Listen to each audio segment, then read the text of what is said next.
জাতীয় নাগরিক পার্টি এনসিপির অনুরোধে পূর্ব ঘোষিত ছাত্র সমাবেশ কেন্দ্রীয় শহীদ মিনার থেকে সরিয়ে শাহবাগে করার সিদ্ধান্ত নিয়েছে ছাত্রদল। দুপুরে বিএনপির কেন্দ্রীয় কার্যালয়ে এক সংবাদ সম্মেলনে একথা জানান ছাত্রদলের কেন্দ্রীয় সভাপতি রাকিবুল ইসলাম রাকিব। আগামী ৩ আগস্ট কেন্দ্রীয় শহীদ মিনারে জুলাই অভ্যুত্থান নিয়ে এই কর্মসূচি পালন করার প্রস্তুতি নিয়েছিল জাতীয়তাবাদী ছাত্রদল। একই দিনে সেখানে এনসিপির কর্মসূচি থাকায় ছাত্রদলকে ভিন্ন ভেন্যুতে কর্মসূচি পালন করার অনুরোধ জানায় এনসিপি।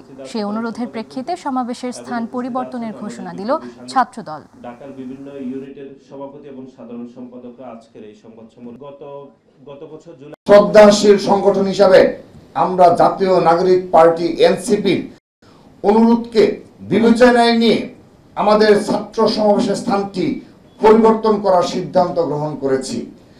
আমাদের ৩ আগস্টের সমাবেশটি সেদিন শহীদ মিনারের পরিবর্তে শাহবাগে অনুষ্ঠিত হবে বলে বাংলাদেশ জাতীয়তাবাদী ছাত্রদল সিদ্ধান্ত গ্রহণ করেছে। একান্তই উদারনৈতিক রাজনৈতিক অবস্থানের প্রতিফলন হিসাবে এই স্থান পরিবর্তনের কারণে রাজধানীর ব্যস্ত সড়কে যদি কোনরূপ ভোগান্তি তৈরি হয়, এই অনিচ্ছাকৃত সমস্যার জন্য আমরা নগরবাসীর নিকট অগ্রিম দুঃখ প্রকাশ করছি। একটি রাজনৈতিক দলের অনুরোধে ছাত্রদল সমাবেশের স্থান পরিবর্তন করায় ছাত্রদলের প্রশংসা করেছেন বিএনপির সিনিয়র যুগ্ম মহাসচিব রুহুল কবির রিজভী আহমেদ। তিনি বলেছেন, সত্যিকারের রাজনীতি এমন হওয়া উচিত, এটি একটি দৃষ্টান্ত। বিএনপির ছাত্র বিষয়ক সম্পাদক রকিবুল ইসলাম বকুলের শারীরিক সুস্থতা কামনায় দোয়া ও মিলাদ মাহফিলে যোগ দিয়ে তিনি এসব কথা বলেন। ছাত্রদল সভাপতি রাকিবুল ইসলাম এবং সাধারণ সম্পাদক নাসির উদ্দিন নাসিরের সভাপতিত্বে ও জাতীয়তাবাদী ছাত্রদলের আয়োজনে এই দোয়া ও মিলাদ মাহফিলে দলের সিনিয়র নেতৃবৃন্দ উপস্থিত ছিলেন। সামনে হয়তো আরো অনেক বাধা আসতে পারে, সামনে হয়তো নানা ধরনের আমাদের চক্রান্ত এবং ষড়যন্ত্রের গভীর খাত তৈরি হতে পারে, কিন্তু আমার বিশ্বাস সেই হাত ধরে পার করে দেওয়ার মতো তারুণ্যের শক্তি নিহিত আছে জাতীয়তাবাদী ছাত্রদলে। মাত্র 1 মাসের মধ্যে যারা নিজেদের জীবন উৎসর্গ করতে পারে সেই সংগঠনকে দমিয়ে রাখা, তাদের বিরুদ্ধে মিথ্যাচার করা, তাদের বিরুদ্ধে অপবাদ দেওয়া, তাদের বিরুদ্ধে কুৎসা উঠিয়ে কোনো লাভ হবে না। ঢাকার গুলশানে সাবেক সংসদ সদস্যের বাসা থেকে 50 লাখ টাকা চাঁদা নিতে গিয়ে গ্রেফতার বৈষম্য বিরোধী ছাত্র আন্দোলনের সাবেক নেতা আব্দুর রাজ্জাক বিন সুলাইমান রিয়াদের বাসা থেকে 2,25,00,000 টাকার চেক উদ্ধার করা হয়েছে।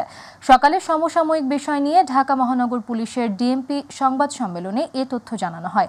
এ সময় ডিএমপির মুখপাত্র মোহাম্মদ তালেবুর রহমান জানান, 50 লাখ টাকা চাঁদা দাবির ঘটনায় গ্রেফতারকৃতদের জিজ্ঞাসাবাদে প্রাপ্ত তথ্য মোতাবেক মোট 2,25,00,000 টাকার চেক উদ্ধার করা হয়েছে। গত শনিবার রাজধানীর গুলশানে সমন্বয়ক পরিচয়ে চাঁদাবাজি করতে গিয়ে হাতে নাতে ধরা পড়েন 5 জন। রিয়াদের নেতৃত্বে চাঁদাবাজির এ ঘটনা ঘটে। চাঁদাবাজির ঘটনা প্রকাশ্যে আসার পর ওই দিন রাতেই 3 জনকে বহিষ্কার করে বৈষম্য বিরোধী ছাত্র আন্দোলন। এ ঘটনায় দায়ের হওয়া মামলায় 4 জনকে 7 দিনের রিমান্ডে নেয় পুলিশ। রাজধানীর গুলশানে সাবেক সংসদ সদস্যের বাসায় গিয়ে 50 লাখ টাকা চাঁদা দাবি মামলার একটা ঘটনায় 5 জন রিমান্ডে রয়েছে। তাদের একজনের বাসা থেকে 2,25,00,000 টাকার একটা চেক উদ্ধার করা হয়েছে এবং এই ঘটনার প্রেক্ষিতে পৃথক একটি মামলা কলাবাগান থানায় প্রক্রিয়াধীন রয়েছে। আপনারা দেখেছেন এখানে যে পাথর নিক্ষেপকারী, যে ভিকটিম সোহাগের উপর নির্দয়ভাবে যে পাথর নিক্ষেপ করেছে, সে কিন্তু প্রাথমিকভাবে এজাহারভুক্ত ছিল না। তথাপি তাকে আমরা কিন্তু আমাদের যে তদন্তের মাধ্যমে প্রাপ্ত হয়ে তাকে গ্রেফতার করেছি। আর অন্য আসামি যারা রয়েছে তাদেরকেও আমরা গ্রেফতারের জন্য আমাদের কার্যক্রম অব্যাহত রেখেছি এবং আমরা এটা দায়িত্বহীনভাবে বলতে পারি, এই মামলার যারাই জড়িত থাকুক না কেন তাদেরকে অবশ্যই আইনের আওতায় নিয়ে আসতে হবে এবং সেই বিষয়টা মাথায় রেখে আমরা আমাদের যে পুলিশি যে তদন্ত সেটা পরিচালনা করি। বিএনপি ও জামায়াত সহ ফ্যাসিবাদ বিরোধী আন্দোলনে যুক্ত থাকা রাজনৈতিক দলগুলো নির্বাচনের জন্য চাঙ্গা করেছে মাঠের রাজনীতি। চলছে মনোনয়ন ও ভোটারের মন জয়ের প্রস্তুতিও। তবে মাঠে থাকলেও এখনও তেমন প্রস্তুতি নিতে পারেনি জাতীয় নাগরিক পার্টি এনসিপি। মাই টিভির সাথে একান্ত সাক্ষাৎকারে রাজনৈতিক নেতারা এসব কথা বলেন। ইউসুফ আলীর বিশেষ রিপোর্ট। ছাত্র জনতার আন্দোলনে ফ্যাসিবাদের পতনের পর ত্রয়োদশ জাতীয় সংসদ নির্বাচন নিয়ে চলছে নানা জল্পনা কল্পনা। আওয়ামী লীগ সরকারের পতনের আন্দোলনে মাঠে থাকা বিএনপির নেতৃত্বাধীন রাজনৈতিক দলগুলো প্রধান উপদেষ্টার ঘোষণা অনুযায়ী আগামী ফেব্রুয়ারিতে নির্বাচন অনুষ্ঠিত হতে পারে এমন ধারণা মাথায় রেখে প্রস্তুতি নিচ্ছে। বিভিন্ন ধরনের সার্ভে চলতেছে, এই সার্ভেতে সবচেয়ে জনপ্রিয় ব্যক্তিকে যাতে আমরা মনোনয়ন দিতে পারি সে ব্যাপারে তিনি এবং দলের হাইকমান্ড এ ব্যাপারে তৎপর রয়েছে। সুতরাং বিএনপি যথেষ্ট প্রস্তুতি যে কোনো সময় নির্বাচনে অংশগ্রহণ করার জন্য। আওয়ামী বিরোধী শিবিরে আন্দোলনরত অন্যতম রাজনৈতিক দল জামাতে ইসলামী নির্বাচনের জন্য প্রস্তুত থাকলেও অনেকটা অপ্রস্তুত জাতীয় নাগরিক পার্টি এনসিপি। আমরা নির্বাচনের জন্য অলওয়েজ প্রস্তুত, তবে আমরা যেন তেন প্রকারের কোনো নির্বাচন আমরা শুধু নয় দেশের মানুষও কোনোভাবেই মেনে নেবে না।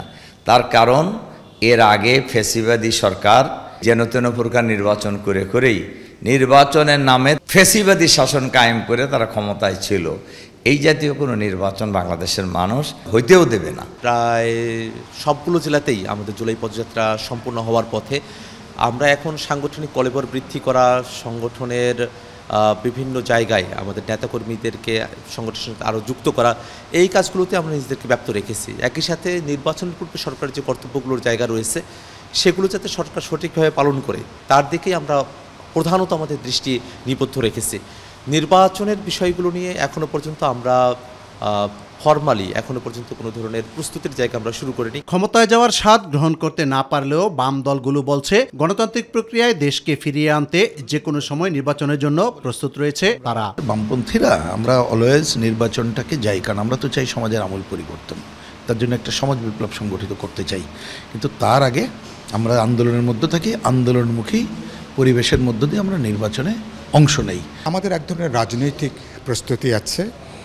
আমরা গত 2008 এবং 2018-তে যেসব সংসদীয় আসনে আমরা নির্বাচন করেছিলাম সেসব আসনে আমাদের এক ধরনের প্রস্তুতি আছে।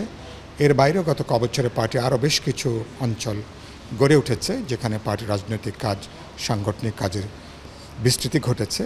আমরা সেসব এলাকায় এক ধরনের সাংগঠনিক কাজ, প্রাথমিক গণসংযোগ এটা আমরা অব্যাহত রেখেছি। বাকিটা নির্বাচন তারিখটা নির্দিষ্ট হলে আমার ধারণা প্রস্তুতির কাজটা আরও বেশি এটা গতি পাবে। ইউসুফ আলী, মাই টিভি, ঢাকা।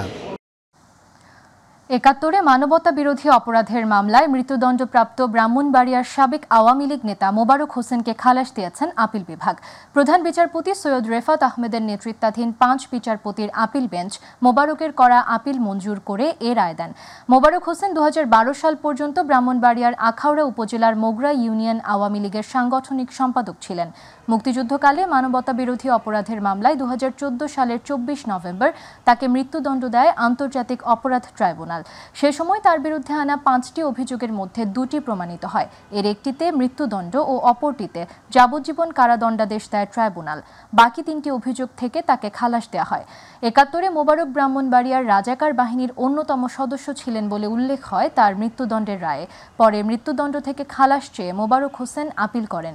চলতি বছরে 8 জুলাই সেই আপিলের শুনানি শুরু হয়। জুলাই গণ অভ্যুত্থানের প্রথম শহীদ আবু সাইদ হত্যায় মানবতা বিরোধী অপরাধের মামলার অভিযোগ গঠনের শুনানি শেষ। এ বিষয়ে আদেশের জন্য 6 আগস্ট দিন ঠিক করেছেন আন্তর্জাতিক অপরাধ ট্রাইব্যুনাল। বিচারপতি নজরুল ইসলাম চৌধুরীর নেতৃত্বে 3 সদস্যের ট্রাইব্যুনাল এ আদেশ দেন। এদিন শুনানি করেন আসামি পক্ষের আইনজীবী ও পলাতক আসামিদের পক্ষে রাষ্ট্রনিযুক্ত আইনজীবীরা। এ সময় মামলা থেকে আসামিদের অব্যাহতির আবেদন করেন তারা। রাষ্ট্রপক্ষে প্রসিকিউটর মিজানুল ইসলাম শুনানি করেন। পরে ব্রিফিংয়ে অভিযোগ গঠন হবে বলে আশা প্রকাশ করেন তিনি। এর আগে গত 28 জুলাই রাষ্ট্রপক্ষে শুনানি শেষ করেন চিফ প্রসিকিউটর তাজুল ইসলাম।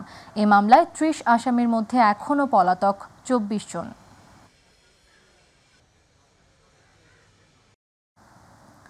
বিচারক হিসেবে দুর্নীতি ও বিদ্বেষমূলকভাবে বেআইনি রায় প্রদান ও জাল রায় তৈরির অভিযোগে শাহবাগ থানায় দায়ের করা মামলায় সাবেক প্রধান বিচারপতি ABM খায়রুল হকের 7 দিনের রিমান্ড মঞ্জুর করেছেন আদালত। বুধবার ঢাকার অতিরিক্ত chief metropolitan magistrate Mohammad Sanaullah এ মামলায় তাকে গ্রেফতার দেখানোর পর রিমান্ডের এ আদেশ দেন। এদিন সাবেক প্রধান বিচারপতি ABM খায়রুল হককে আদালতে হাজির করে গ্রেপ্তার দেখানো ও সুষ্ঠু তদন্তের স্বার্থে 10 দিনের রিমান্ড চেয়ে আবেদন করেন মামলার তদন্ত কর্মকর্তা। পরে শুনানি শেষে বিচারক তার 7 দিনের রিমান্ড মঞ্জুর করেন। গত 24 জুলাই ধানমন্ডির বাসা থেকে তাকে গ্রেপ্তার করে ঢাকা মহানগর গোয়েন্দা পুলিশ। ওই দিন তাকে জুলাই আন্দোলন কেন্দ্রিক এক হত্যা মামলায় কারাগারে পাঠানো হয়। বাংলাদেশ যুক্তরাষ্ট্র শুল্ক ইস্যু নিয়ে তৃতীয় ধাপের আলোচনা আনুষ্ঠানিকভাবে শুরু হয়েছে। মঙ্গলবার যুক্তরাষ্ট্রের স্থানীয় সময় দুপুর 2টায় এ বৈঠক শুরু হয়। এর আগে এদিন বেলা 12:30 অনানুষ্ঠানিকভাবে একটি আলোচনা অনুষ্ঠিত হয়। বিকাল 5:30 পর্যন্ত এই আলোচনা চলে। এছাড়া বুধবার স্থানীয় সময় সকাল 9টায় আবার আলোচনা শুরু হবে। বৈঠকের আগে বাংলাদেশ প্রতিনিধি দল সকালে ওয়াশিংটনে পৌঁছায়। এতে বাংলাদেশ দলের নেতৃত্ব দিচ্ছেন বাণিজ্য উপদেষ্টা শেখ বশির উদ্দিন। এই প্রতিনিধি দলে আরও আছেন প্রধান উপদেষ্টার জাতীয় নিরাপত্তা উপদেষ্টা এবং রোহিঙ্গা সমস্যা বিষয়ক high representative doctor Khalilur Rahman, বাণিজ্য সচিব মাহবুবুর রহমান। এছাড়াও বিভিন্ন মন্ত্রণালয় ও দফতরের কর্মকর্তারা ঢাকা থেকে বৈঠকে ভার্চুয়ালি অংশ নিয়েছেন। যুক্তরাষ্ট্রের পক্ষে নেতৃত্বে আছেন সহকারী ট্রেড রিপ্রেজেন্টেটিভ ব্রেন্ডন লিঞ্চ। তার সঙ্গে আছেন বাণিজ্য ও শুল্ক সংশ্লিষ্ট কর্মকর্তারা। শুল্ক নেগোসিয়েশনের পুরো বিষয়টি সমন্বয় করছে বাংলাদেশ দূতাবাস ওয়াশিংটন ডিসি।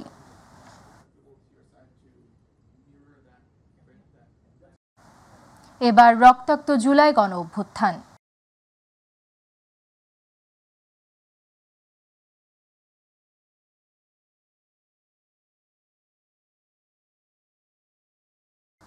দেশের সামাজিক যোগাযোগ মাধ্যম ব্যবহারকারীরা গত বছরের এই দিনে লাল রঙে রঞ্জিত করেন নিজেদের সামাজিক যোগাযোগ মাধ্যমের প্রোফাইল। কোটি কোটি ব্যবহারকারীর এই প্রতিবাদ নাড়িয়ে দেয় শাসকের মসনদ। এর আগে নিহতদের স্মরণে গত বছরের 30 জুলাই রাষ্ট্রীয় শোক পালনের সিদ্ধান্ত নেয় সরকার। কিন্তু শোকের সেই কালো রঙের বিপরীতে মুখ চোখে লাল কাপড় বাঁধা ছবি দিয়ে অনলাইনে প্রচার কর্মসূচি পালন করেন আন্দোলনকারীরা। এতে সংহতি জানিয়ে কোটি মানুষ ফেসবুক সহ সামাজিক যোগাযোগ মাধ্যমে নিজ নিজ প্রোফাইলে লাল রঙের ছবি আপলোড করেন। রক্তাক্ত জুলাইয়ে এরই মধ্যে ফ্যাসিস্ট শেখ হাসিনার নির্দেশে শহীদ হয়েছেন শত শত মানুষ। আহতের সংখ্যা অজানা, অজস্র। এইরকম একটি সময় দাঁড়িয়ে সরকারের তরফ থেকে ঘোষণা আসে রাষ্ট্রীয় শোকের। তবে শোকের সেই ঘোষণাকে ঘৃণা ভরে প্রত্যাখ্যান করে এদেশের আপামর জনতা। কোটি মানুষ এদিন সামাজিক যোগাযোগ মাধ্যমে নিজেদের প্রোফাইল রাঙিয়ে তোলে বিপ্লবের লাল রঙে। ক্ষোভ বিক্ষোভে পথে নেমে আসেন মানুষ। আয় ব্যয় বেড়েছে জাপার। 2024 সালে দলটি আয় করেছে 2,64,38,938 টাকা আর ব্যয় করেছে 1,79,88,044 টাকা। জাতীয় পার্টির প্রেসিডিয়াম সদস্য রেজাউল ইসলাম ভুইয়া নির্বাচন কমিশন সচিব আখতার আহমেদের কাছে 2024 সালের অডিট রিপোর্ট জমা দেন। ওই রিপোর্টে আয় ব্যয়ের চিত্র তুলে ধরা হয়েছে। জাপা 2024 সালের 1 জানুয়ারি থেকে 31 ডিসেম্বর পর্যন্ত আয় ব্যয়ের যে হিসাব নির্বাচন কমিশনে জমা দিয়েছে তাতে দেখা গেছে দলটির আয় করেছে 2,64,38,938 টাকা, ব্যয় করেছে 1,79,88,044 টাকা এবং স্থিতি আছে 84,50,894 টাকা। উজান থেকে নেমে আসা ঢলে উত্তরাঞ্চলে হু হু করে বাড়ছে তিস্তা নদীর পানি। ডালিয়া ব্যারেজ পয়েন্টে বিপদসীমার 7 সেন্টিমিটার বিপদসীমার উপর দিয়ে প্রবাহিত হচ্ছে পানি। পানির চাপ নিয়ন্ত্রণে তিস্তা ব্যারেজ পয়েন্টের 44টি জলকপাট খুলে দেওয়া হয়েছে। আর এতে বাড়তে শুরু করেছে রংপুরের তিস্তা, ধরলা, দুধকুমার নদীর পানি। পানি বাড়ার সাথে সাথে পানিবন্দী হয়ে পড়েছে তিস্তা তীর বেষ্টিত চরাঞ্চলের মানুষজন। এসব নিম্নাঞ্চল প্লাবিত হওয়ায় চরম ভোগান্তিতে পড়েছেন নদী চরাঞ্চলের মানুষ। প্লাবিত হয়েছে রাস্তাঘাট, পানি ঢুকে পড়েছে বসত বাড়িতে। এতে নদী পাড়ের মানুষের মাঝে বাড়ছে বন্যা আতঙ্ক। আর বন্যা মোকাবিলায় আগাম প্রস্তুতি নিয়েছে জেলা প্রশাসন। আর উজানের ঢলের ফলে আগামী 24 ঘন্টায় তিস্তায় পানি বাড়া অব্যাহত থাকবে বলে জানিয়েছে পানি উন্নয়ন বোর্ড।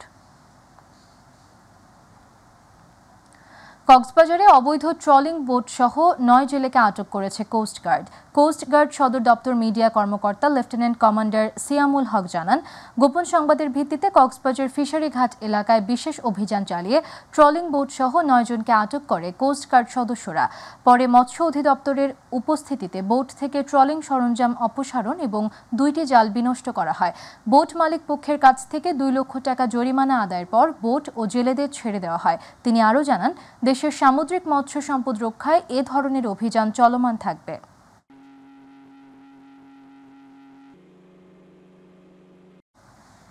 যুক্তরাষ্ট্রে নিউ ইয়র্কে বন্দুকধারীর হামলায় নিহত বাংলাদেশি বংশোদ্ভূত পুলিশ কর্মকর্তা দিদারুল ইসলামের জানাজা সম্পন্ন হয়েছে। নিউ ইয়র্কের পার্কচেস্টার জামে মসজিদ প্রাঙ্গণে অনুষ্ঠিত হয় তার জানাজা। এতে অংশ নেন বাংলাদেশি কমিউনিটি সহ বিভিন্ন কমিউনিটির মুসলিমরা। দিদারুলকে শ্রদ্ধা জানাতে মসজিদের সামনে জড়ো হয়েছিলেন সহকর্মী ও শুভাকাঙ্ক্ষীরাও। এই সময় কান্নায় ভেঙে পড়তে দেখা যায় অনেককে। বাংলাদেশি বংশোদ্ভূত এই পুলিশ কর্মকর্তাকে হিরো আখ্যা দেন সহকর্মীরা। এর আগে গত সোমবার নিউ ইয়র্কের ম্যানহাটনে একটি বহুতল ভবনে হামলা চালায় এক বন্দুকধারী। এতে প্রাণ হারান দিদারুল হক সহ আরও 5 জন।